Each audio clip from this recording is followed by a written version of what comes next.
ಯತೋ ವಾಚೋ ನಿವರ್ತಂತೆ ಅಪ್ರಾಪ್ಯ ಮನಸಾ ಸಹ ಆನಂದಂ ಬ್ರಹ್ಮಣೋ ವಿದ್ವಾನ್ ನ ಬಿಭೇತಿ ಕದಾಚನೇತಿ ತಸ್ಯೈಷ ಏವ ಶಾರೀರ ಆತ್ಮಾ ಯಃ ಪೂರ್ವಸ್ಯ ತಸ್ಮಾದ್ವಾ ಏತಸ್ಮಾನ್ಮನೋಮಯಾತ್ ಅನ್ಯೋಂತರ ಆತ್ಮಾ ವಿಜ್ಞಾನಮಯಃ ತೇನೈಷ ಪೂರ್ಣಃ ಸ ವಾ ಏಷ ಪುರುಷವಿಧ ಏವ ತಸ್ಯ ಪುರುಷವಿಧತಾಂ ಅನ್ವಯಂ ಪುರುಷವಿಧಃ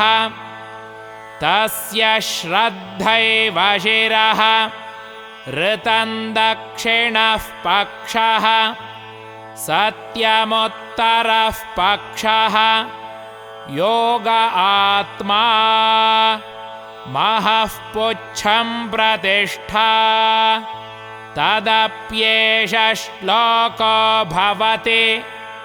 ಮನಮಾತುಗಳು ತಮ್ಮೊಳಗಿನ ಚಾತುರ್ಯವಂ ವಿನಿಯೋಗಿಸಿ ವಿಶಿಷ್ಟ ತರ್ಕ ಕಲ್ಪನೆಗಳಲ್ಲಿ ವಿನುಗಿ ದಶ ದಿಶಗಳಲ್ಲಿ ವಿಹರಿಸಿ ಅರಸಿದರು ಜನಕನು ಯಥಾರ್ಥ ರೂಪ ಗುಣಗಳ ಪ್ರಕಟಿಸದೆ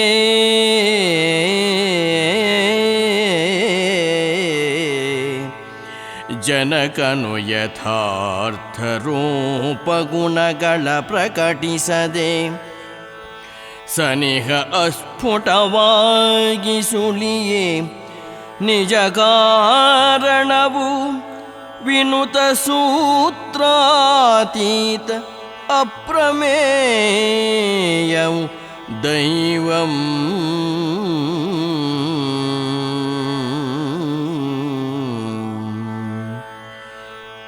ಇನಮಂಡಲವ ಸವರಿ ತಾರೆಗಳ ತೋರಣಗಿ ಮಿನುಗುವ ಹರಳನು ಕಟ್ಟಿ ನಳಿಸುವ ಇಳೆಗಿಳಿದು ಜನಮಾನಸವ ಸವರಿ ಕಚಕುಳಿಯಲಿ ನಲಿಸುವ ಮನನೀಯ ದೈವದಾನಂದವಂ ಪ್ರಜ್ಞೆಯಲಿ ಅನುಭವಿಸಿದವ ನಿರ್ಭಯವ ಸಾಧಿಬೋದು ನಿಜವೋ.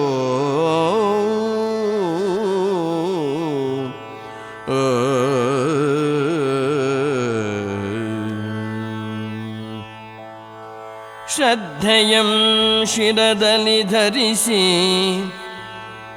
ಸತ್ಯಪಥಗಳಂ ಬದ್ಧತೆಯಲ್ಲಿ ಹಿಡಿದು ನಡುವೆಯೋಗವನ್ನಿಟ್ಟು ಬುದ್ಧಿಯಲ್ಲಿ ಮುನ್ನಡೆವ ವಿಜ್ಞಾನಮಯನೆಂಬ ಸಿದ್ಧಿಕಾರಕನು ಪರಮ ಪುರುಷನ ಪಡಿಯಚ್ಚು.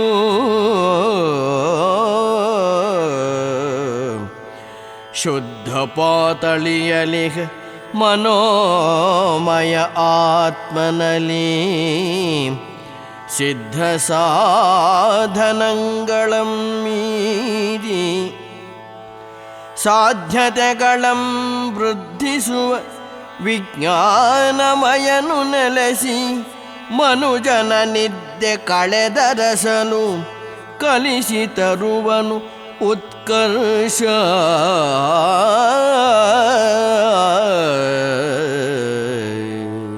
ಮನಸ್ಸು ಮತ್ತು ಮಾತುಗಳು ತಮ್ಮೊಳಗಡೆ ಇರತಕ್ಕಂತಹ ಆ ಕೆಪ್ಯಾಸಿಟಿ, ಆ ಚಾತುರ್ಯವನ್ನು ಎಷ್ಟೇ ಉಪಯೋಗಿಸ್ಕೊಂಡು ಎಷ್ಟೆಷ್ಟೇ ಫಾರ್ಮುಲಾ, ಎಷ್ಟೆಷ್ಟೇ ತರ್ಕ, ಎಷ್ಟೆಷ್ಟೇ ಕಲ್ಪನೆಗಳನ್ನು ಉಪಯೋಗಿಸ್ಕೊಂಡು ಯೋಚನೆ ಮಾಡಿ ಮೂಲೆ ಮೂಲೆಗಳಲ್ಲಿ ಕೂಡ ವಿಹರಿಸಿ ಅಲೆದರೂ ಕೂಡ ಅವನ ಮುಂದೆ ಆ ಪರಮಾತ್ಮನು ತನ್ನ ಯಥಾರ್ಥ ರೂಪ ಗುಣಗಳನ್ನು ತೋರಿಸೋದಿಲ್ಲ.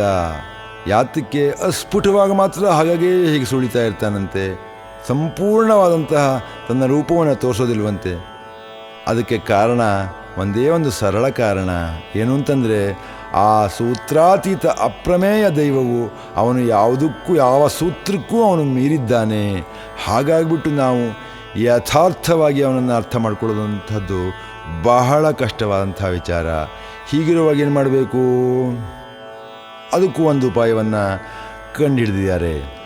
ನಮ್ಮ ಈ ಭೂಮಿಯನ್ನು ಪ್ರೀತಿಸ್ತಾ, ತಾರೆಗಳನ್ನು ನೋಡ್ತಾ, ಜನಮಾನಸವನ್ನು ನಾವು ಸವರ್ತಾ, ನಾವು ಸಂತೋಷಪಡ್ತಾ, ದೈವವನ್ನು ನಮ್ಮ ಮನಸ್ಸಿನಲ್ಲಿಟ್ಟುಕೊಂಡು ಆ ದೈವದ ಆನಂದವನ್ನು ನಮ್ಮ ಪ್ರಜ್ಞೆಯ ಮಟ್ಟದಲ್ಲಿ ಅನುಭವಿಸಿದರೆ ನಾವು ನಿರ್ಭಯವನ್ನು ಸಾಧಿಸುವಂಥದ್ದು ಸತ್ಯ. ನಾವು ಭಯವನ್ನು ಗೆದ್ದ ಮೇಲೆ, ಭಯವನ್ನು ಮೀರಿದ ಮೇಲೆ ನಾವು ಬ್ರಹ್ಮನ ಸಮೀಪ ಹೋಗ್ತೀವಿ ಅಂತಕ್ಕಂಥದ್ದು ಈ ಮಾತು, ಈ ಶ್ಲೋಕ, ಈ ಅರ್ಥ ಹೇಳ್ತಾ ಇದೆ. ಹೀಗಿರುವಾಗ ಅದಕ್ಕೂ ಒಂದು ಮಾರ್ಗ ಇದೆ. ಶ್ರದ್ಧೆಯನ್ನು ಶಿರದಲ್ಲಿಟ್ಟು, ಸತ್ಯ ಪಥಗಳನ್ನು ಬದ್ಧತೆಯಲ್ಲಿ ಹಿಡ್ಕೊಂಡು, ನಡುವೆ ಯೋಗವನ್ನಿಟ್ಟು, ಬುದ್ಧಿಯ ಬಲದಿಂದ ನಾವು ನಡೀತಾ ನಡೀತಾ ಹೋಗ್ತಾ ಇದ್ದರೆ ವಿಜ್ಞಾನಮಯ ಅಂತಕ್ಕಂಥ ಸಿದ್ಧಿಕಾರಕ, ಆ ಪರಮ ಪುರುಷನ ಪೊಡಿಯಚ್ಚು ಸಿದ್ಧಿಕಾರಕನು ನಮ್ಮ ಮನಸ್ಸಿಗೆ ಶಕ್ತಿಯನ್ನು ಕೊಡ್ತಾನೆ. ಶುದ್ಧ ಪಾತ್ರೆಯಲ್ಲಿ ಇರ್ತಕ್ಕಂತಹ ಮನೋಮಯ ಆತ್ಮನಲ್ಲಿ ಸಿದ್ಧ ಸಾಧನೆಗಳನ್ನು ಮೀರಿದಂತಹ ಸಾಧ್ಯತೆಗಳನ್ನು ವೃದ್ಧಿ ಮಾಡತಕ್ಕಂತಹ ಈ ವಿಜ್ಞಾನಮಯನು ನಮ್ಮ ಮನಸ್ಸಿನಲ್ಲಿ, ನಮ್ಮ ಪ್ರಜ್ಞೆಯಲ್ಲಿ ನೆಲೆಸಿ ನಮ್ಮ ಮನಸ್ಸನ್ನು ಪ್ರಚೋದನೆ ಮಾಡಿ, ನಿದ್ದೆ ಮಾಡಬೇಡಯ್ಯ, ಹೊಸ್ತನ್ನು ಕಂಡುಹಿಡಿ, ಅನ್ವೇಷಣೆ ಮಾಡು ಅಂತ ಹೇಳಿ ನಮ್ಮ ಬುದ್ಧಿಯನ್ನು ಉದ್ದೀಪಿಸಿ ಬದುಕಿಗೆ ಉತ್ಕರ್ಷವನ್ನು ತರ್ತಾನೆ. ಈ ಉತ್ಕರ್ಷದ ಪರಿಣಾಮವಾಗಿಯೇ ಜೀವ ದಿನಕ್ಕೆ ದಿನಕ್ಕೆ ದಿನಕ್ಕೆ ವಿಕಾಸವಾಗ್ತಾ ಆಗ್ತಾ ಆಗ್ತಾ ಇವತ್ತು ಮನುಷ್ಯ ಈ ಮಟ್ಟಕ್ಕೆ ಬಂದು ನಿಂತಿದ್ದಾನೆ. ವಿಜ್ಞಾನೈ ಯಜ್ಞಂತನುತೆ ಕರ್ಮಾಣಿ ತನುತೇಪಿ ಚ ವಿಜ್ಞಾನಂ ದೇವಾಃ ಸರ್ವೇ ಬ್ರಹ್ಮಜ್ಯೇಷ್ಠಮುಪಾಸತೆ ವಿಜ್ಞಾನಂ ಬ್ರಹ್ಮ ಚೇದ್ವೇದ ತಸ್ಮಾಚ್ಚೇನ್ನ ಪ್ರಮಾದ್ಯತೆ ಶರೀರೇ ಪಾಪ್ಮನೋ ಹಿತ್ವಾ ಸರ್ವಾನ್ ಕಾಮಾನ್ ಸಮಶ್ನುತ ಇತಿ ತಸ್ಯೈಷ ಏವ ಶಾರೀರ ಆತ್ಮಾ ಯಃ ಪೂರ್ವಸ್ಯ ತಸ್ಮಾದ್ವಾ ಏತಸ್ಮಾದ್ವಿಜ್ಞಾನಮಯಾತ್ ಅನ್ಯೋಂತರ ಆತ್ಮಾನಂದಮಯಃ ತೇನೈಷ ಪೂರ್ಣಃ ಸ ವಾ ಏಷ ಪುರುಷವಿಧ ಏವ ತಸ್ಯ ಪುರುಷವಿಧತಾಂ ಅನ್ವಯಂ ಪುರುಷವಿಧಃ ತಸ್ಯ ಪ್ರಿಯಮೇವ ಶಿರಃ ಮೋದೋ ದಕ್ಷಿಣಃ ಪಕ್ಷಃ ಪ್ರಮೋದ ಉತ್ತರಃ ಪಕ್ಷಃ ಆನಂದ ಆತ್ಮಾ ಬ್ರಹ್ಮಪುಚ್ಛಂ ಪ್ರತಿಷ್ಠಾ ತದಪ್ಯೇಷ ಶ್ಲೋಕೋ ಭವತಿ. ಭಗವದರ್ಪಣೆಯೆಂಬ ಯಜ್ಞಭಾವದಿ ಸದಾ ಖಗದಂತೆ ಕಲ್ಪನೆಯ ರೆಕ್ಕೆಗಳ ನಾಟಿಸುತ್ತ ಮುಗಿಲ ಶೀಲಿನಭದಂಚನು ತಡವಿ ತಿಣುಕಿ ಜಗದಗಲವನ್ನಳೆದು ಅನ್ವೇಷಣೆಯ ತಪದಿ ಹಗಲಿರುಳು ಶೋಧಿಸುವ ವಿಜ್ಞಾನ ದೀಕ್ಷಿತನೇ ಹಗಲಿರುಳು ಶೋಧಿಸುವ ವಿಜ್ಞಾನ ದೀಕ್ಷಿತನೇ ಲಘು ಬಗೆಯ ಬೊಂಬನೆಂದು ದಿವಿಜರು ಪೂಜಿಬರೋ.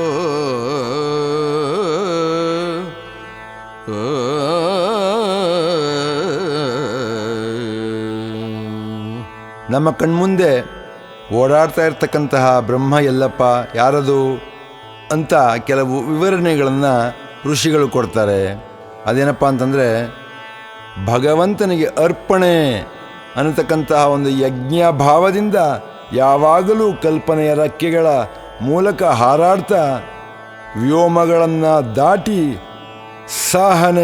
ಸಹನೆಯಿಂದ ಇಡೀ ಜಗತ್ತನ್ನು ಅಳೆದು ಹುಡುಕ್ತಾ ಆ ಹುಡುಕೋದನ್ನೇ ತಪಸ್ಸನ್ನಾಗಿ ಮಾಡಿಕೊಂಡಂತಹ, ಯಾವಾಗಲೂ ಶೋಧನೆಯಲ್ಲಿ ತೊಡಗಿರ್ತಕ್ಕಂತಹ ವಿಜ್ಞಾನ ದೀಕ್ಷಿತ ವಿಜ್ಞಾನಿ, ಅವನ ಲಘು ಬಗೆ, ಅವನ ಸಹನೆ, ಅವನ ನಿಧಾನಗಳು ಇವೇ ಬ್ರಹ್ಮ ಅಂತ ತಿಳ್ಕೊಂಡು ದೇವತೆಗಳು ಕೂಡ ಪೂಜಿಸ್ತಾರಂತೆ. ಹಾಗಾಗಿ ವಿಜ್ಞಾನಿಗಳು ನಮಗೂ ಕೂಡ ಪರಬ್ರಹ್ಮನ ಪ್ರತಿರೂಪಗಳು. ಮೊಗೆದಂತೆ ವಿಜ್ಞಾನವು ನವಶೋಧವ ತೋರಿ ಜಿಗಿವ ಪರಿಯನರಿದು ಪ್ರಮಾದ ಮಾಡದೆ ಜೀವ ಜಗದ ಕಲ್ಯಾಣ ಚಿಂತಿಪ ಸುವಿಜ್ಞಾನಿಗಳು ಮುಗಿಯದ ಸುಬೋಧ ಸುಮ್ಮಾನಗಳಲ್ಲಿ ಸುಖಿಪರು. ಈ ವಿಜ್ಞಾನಕ್ಕೆ ಅಂತ್ಯವೇ ಇಲ್ಲ.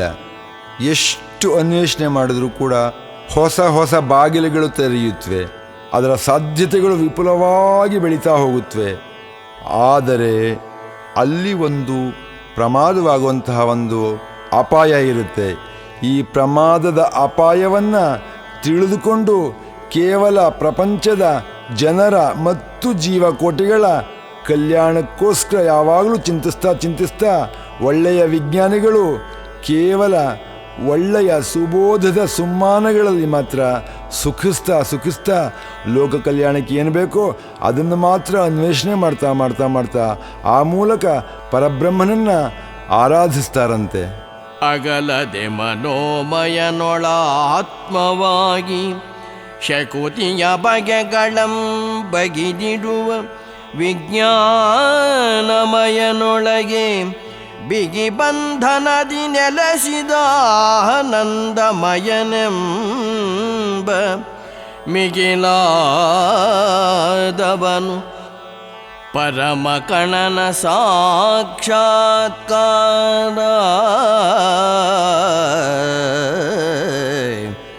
ಪರಮ ಕಣನ ಸಾಕ್ಷಾತ್ಕಾರನಗೆ ಬೀರಿ ನೆಲೆಸಲಿ ಈ ಪಾತಾಳಿಗೆ ಶಿರವಾಗಿ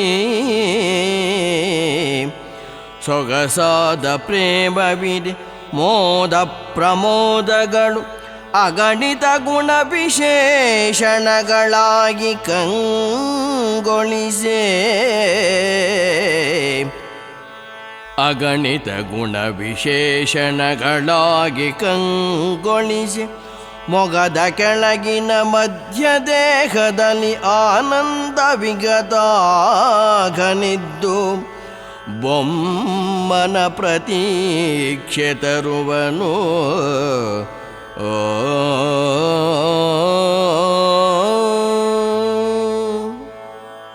ಈ ಮನೋಮಯ ಆತ್ಮನ ಒಳಗಡೆ ವಿಜ್ಞಾನಮಯ ಆತ್ಮ ಅನ್ನತಕ್ಕಂಥವನಿರ್ತಾನಂತೆ.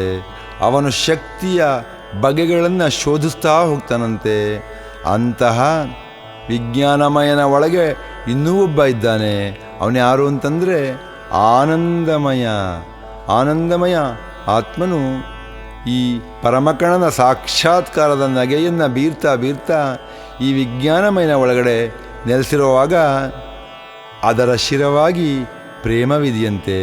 ಮೋದ ಪ್ರಮೋದಗಳು ಅಗಣಿತ ಗುಣವಿಶೇಷಗಳಾಗಿ ಕಂಗೊಳಿಸ್ತಾ ಇವೆಯಂತೆ. ಆ ನಗುಮೊಗದ ಕೆಳಗಿನ ದೇಹದಲ್ಲಿ, ಆ ಮಧ್ಯ ದೇಹದಲ್ಲಿ ಆನಂದದ ವಿಗತಾಘನಿದ್ದು ಆ ಪರಬ್ರಹ್ಮನ ಪ್ರತೀಕ್ಷೆಯನ್ನು ತರ್ತಾನಂತೆ. असन्नेव स भवति असद्ब्रह्मेति वेद चेत् अस्ति ब्रह्मेति चेद्वेद सन्तमेनन्ततो विदुरिति तस्यैष एव शारीर आत्मा यः पूर्वस्य अथातो नु प्रश्नाः उत विद्वानमुल्लोकं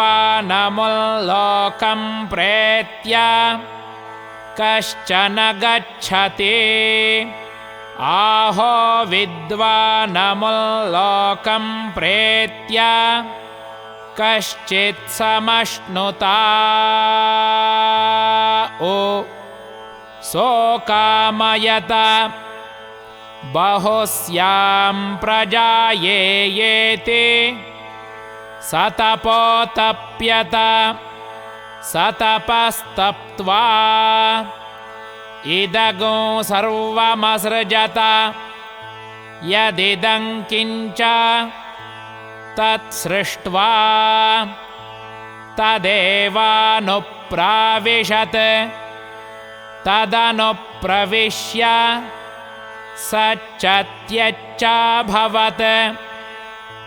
निरुक्तञ्च निरुक्तञ्च निलयनञ्च निलयनञ्च विज्ञानञ्च विज्ञानञ्च सत्यञ्च नृतञ्च सत्यमभवत् यदिदं किञ्च तत्सत्यमित्याचक्षते तदप्येष श्लोको भवति ಬೊಮ್ಮನಸ್ತಿತ್ವವೆಂಬುದು ಚಿಂತಕರ ಹರ್ಷ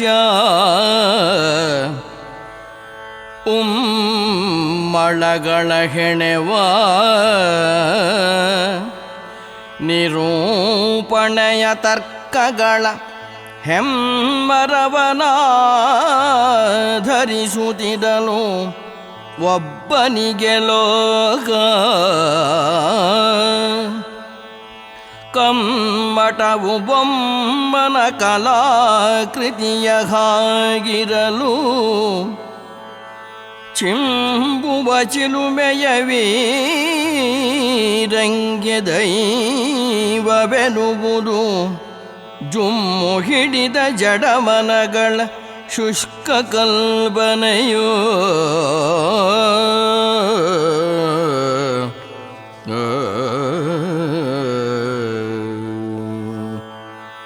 ಇದೆಯೆಂಬ ಮನದೈವವು ನೆಲೆಸಿ ಭರವಸೆಯ ಹದನಾದ ಸಮತಲದ ಆಧಾರ ನೀಡುವುದು ಅದು ಮಿಥ್ಯೆಯೆಂಬ ನಾಸ್ತಿಕನ ತರ್ಕಶಕುತಿಯ ಮಿದುಳಿನ ಮಡಿಕೆಯೊಳು ಅದು ಮಿಥ್ಯೆಯೆಂಬ ನಾಸ್ತಿಕನ ತರ್ಕಶಕುತಿಯ ಮಿದುಳಿನ ಮಡಿಕೆಯೊಳು ಅದು ಇದೆ ಎಂಬರು ಭಗುದರು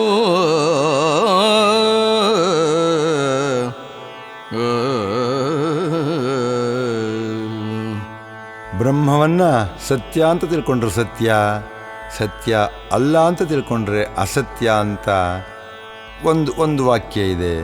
ಈ ಬೊಮ್ಮ ಅಂತಕ್ಕಂಥವನು ಈ ಬ್ರಹ್ಮ ಎಲ್ಲಿದ್ದಾನೆ ಅಂತ ಹೇಳಿದರೆ, ಈ ಚಿಂತಕರು ಭಕ್ತರು ತಮ್ಮ ಹರ್ಷ ಮತ್ತು ಸಂಕಟಗಳ ನಡುವೆ ಮಾಡಿಕೊಳ್ಳುವಂತಹ ಒಂದು ಕಲ್ಪನೆಯ ತರ್ಕಗಳ ಮೇಲೆ ಈ ಬ್ರಹ್ಮನ ಅಸ್ತಿತ್ವ ನಿಂತಿರುತ್ತೆ.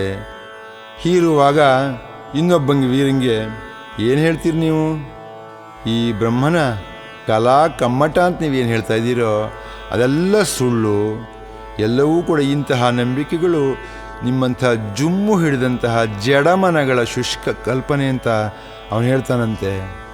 ಆ ಬ್ರಹ್ಮ ಇದೆ ಅಂತ ಯಾವ ಮನಸ್ಸು ಹೇಳುತ್ತೋ ಆ ಮನಸ್ಸಿನಲ್ಲಿ ಆ ದೈವ ನೆಲೆಸುತ್ತೆ, ನೆಲೆಸಿ ನಾಳಿನ ಭರವಸೆಗಳನ್ನು ಕೊಡುತ್ತೆ, ಅದಕ್ಕೆ ಆಧಾರ ಕೊಡುತ್ತೆ. ಆದರೆ ಅದು ಸುಳ್ಳು, ಅದು ಬ್ರಹ್ಮ ಇಲ್ಲ ಅಂತ ಯಾವ ನಾಸ್ತಿಕ ಹೇಳ್ತಾನೋ ಅವನ ತರ್ಕ ಶಕ್ತಿಯ ಮಿದುಳಿನ ಮಡಿಕೆಯಲ್ಲಿ ಆ ಬ್ರಹ್ಮ ಇದೆ ಅಂತ ಭಕ್ತರು ಆಸ್ತಿಕರು ಹೇಳ್ತಾರಂತೆ. ಮಹದಾದ ವಿಜ್ಞಾನಮಯನಾತ್ಮವೆನಿಸಿದ್ದು ಬಹು ಸಾಧ್ಯತೆಗಳ ಬಾಗಿಲ ತೆರೆದು ಇಣುಕುತಿರ್ಪ ಬಹುಮಾನ್ಯ ಬೊಮ್ಮನು ಉದ್ದೀಪಿಸುತ್ತ ಬುದ್ಧಿಯನ್ನು ಸಹಕಾರ ನೀಡುವನು ಸಾಧಕರ ಶೋಧನೆಗೆ. ಈ ಬ್ರಹ್ಮ ಅಂತಕ್ಕಂಥವನು ಆ ವಿಜ್ಞಾನಮಯ ಆತ್ಮನ ಒಳಗೆ ಕುಳಿತುಕೊಂಡು ಸಾಧ್ಯತೆಗಳ ಬಾಗಿಲನ್ನು ತೆಗಿತಾ ಹೋಗ್ತಾನಂತೆ, ಜೊತೆಗೆ ಕುತೂಹಲವನ್ನು ಮೂಡಿಸ್ತಾ ಹೋಗ್ತಾನಂತೆ. ಹೀಗೆ ತೆಗೆದು ಬಾಗಿಲನ್ನು ತೆಗೆದು ಒಂದ್ಸಲ ಇಣುಕ್ತಾನಂತೆ, ಮಿಕ್ಕಿದ್ದು ನೀನು ನೋಡ್ಕೊಳಪ್ಪ ಅಂತ ಕೊಡ್ತಾನಂತೆ. ಆಗ ಈ ಸಾಧಕರು ಆ ಬ್ರಹ್ಮನ ಛಾಯೆಯನ್ನು ಹಿಡಿದು ಹುಡುಕ್ತಾ ಹುಡುಕ್ತಾ ಹುಡುಕ್ತಾ ಹೋಗಿ ಅವ್ರಿಗೇನು ಬೇಕು ಅದನ್ನು ಪಡ್ಕೊಳ್ತಾರಂತೆ. ದೇಹವನ್ನು ಮೀರಿ ಹಗ್ಗವ ಬೆಸುಟು ಆತ್ಮಗಳು ಮೋಹವ ತೊರೆದು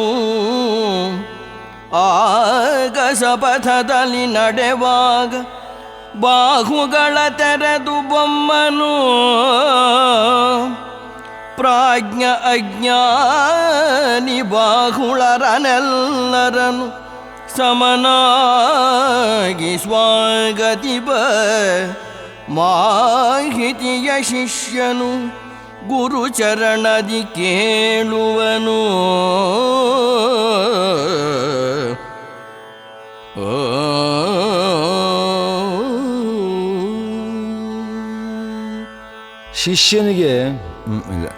ಶಿಷ್ಯನಿಗೆ ಒಂದು ಸಂಶಯ ಬರುತ್ತೆ. ಗುರುಗಳ ಮುಂದೆ ಕೇಳ್ತಾನೆ, ಗುರುಗಳೇ, ಎಲ್ಲ ಪ್ರಾಣಿಗಳು ಕೂಡ ಸಾಯಿತ್ವೆ, ಅದಾದ ನಂತರ ಈ ಆತ್ಮ ಅಂತಕ್ಕಂಥದ್ದು ಈ ದೇಹವನ್ನು ಬಿಟ್ಟು ಆಗಸದ ಪಥದಲ್ಲಿ ನಡೀತಾ ಹೋಗುತ್ತೆ. ಆಗ ಆ ಬ್ರಹ್ಮ ಎಲ್ಲರನ್ನೂ ಕೂಡ ಸ್ವೀಕಾರ ಮಾಡ್ತಾನ, ಅಥವಾ ಇವನು ಪಾಪಿ ಇವನು ಪುಣ್ಯವಂತ ಅಂತ ಏನಾರೋ ಭೇದ ಭಾವ ಮಾಡ್ತಾನ? ಅವನ ಸೂತ್ರ ಯಾವುದು? ಅವನು ಯಾವ ಕಾನೂನು ಇಟ್ಕೊಂಡಿದ್ದಾನೆ? ದಯವಿಟ್ಟು ಹೇಳಿ ಅಂತ ಶಿಷ್ಯ ಕೇಳಿದಾಗ ಗುರು ಏನು ಹೇಳ್ತಾರೆ ಕೇಳಿ. ಪರಮಾಣು ಪರಮನು ಪರಮಾಣು ಪರಮನು ಬೀಜ ಕೇಂದ್ರದೊಳಿದ್ದ ಪರಿಮಾಣಕ್ಕೆ ನಿಲುಕದ ಪ್ರಚ್ಛನ್ನ ಶಕ್ತಿಯಂ ಪರಿಪರಿಯಲಿ ವಿಘಟಿಸುದ ಬಹುವಾಗಿ ಜನಿಸಿದ ಪರಿಣಾಮದಿಂ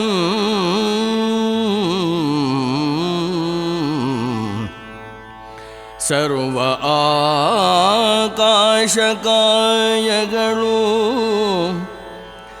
ಪರಿವೇಶದಿಂ ಶೋಭಿಸುತ್ತ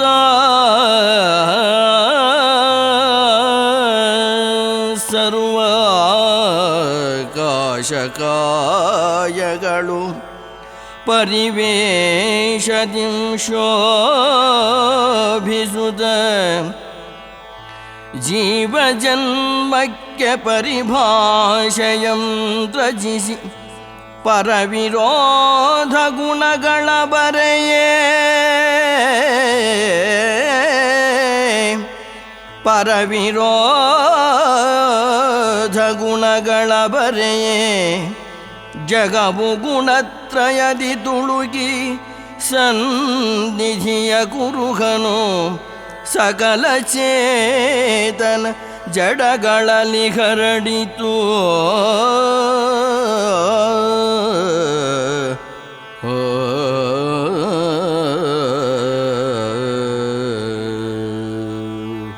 ಶಿಷ್ಯ, ಅರ್ಥ ಮಾಡ್ಕೊಳ್ಳಪ್ಪ, ಆ ಪರಮಾಣು ಕಣ ಅದು ತನ್ನ ಬೀಜ ಕೇಂದ್ರದಲ್ಲಿದ್ದಂತಹ ಶಕ್ತಿಯನ್ನು, ಪ್ರಚ್ಛನ್ನ ಶಕ್ತಿಯನ್ನು ಪರಿಪರಿಯಲ್ಲಿ ಬಿಡುಗಡೆ ಮಾಡ್ತಾ ಮಾಡ್ತಾ ಮಾಡ್ತಾ ವಿಘಟಿಸ್ತಾ ಹೋಯ್ತಂತೆ.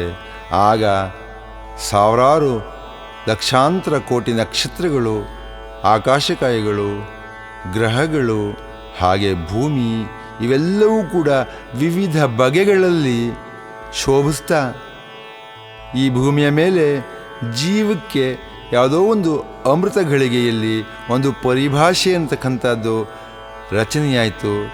ಆಗ ಜೀವಕುಲ ಹುಟ್ಟಿತು.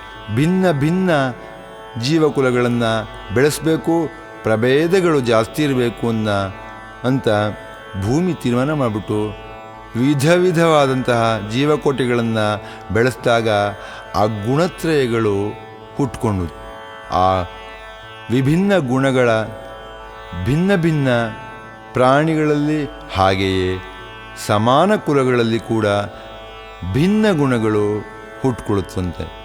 ಈ ತರಹ ಇರುವಾಗ ಆಯಾ ಗುಣಗಳ ಪ್ರಕಾರ ಆಯಾ ಮನುಷ್ಯ ನಡೀತಾ ಹೋಗ್ತಾನೆ. ಆದರೆ ಅವನ ಪಾಪ ಪುಣ್ಯಗಳಿಗೂ ಮರಣೋತ್ತರದ ಅವನ ಸ್ಥಿತಿಗೂ ಯಾವುದೇ ಸಂದರ್ಭ ಯಾವುದೇ ಸಂಬಂಧವೂ ಕೂಡ ಇರುವುದಿಲ್ಲ ಅಂತ ಗುರು ಹೇಳ್ತಾರೆ.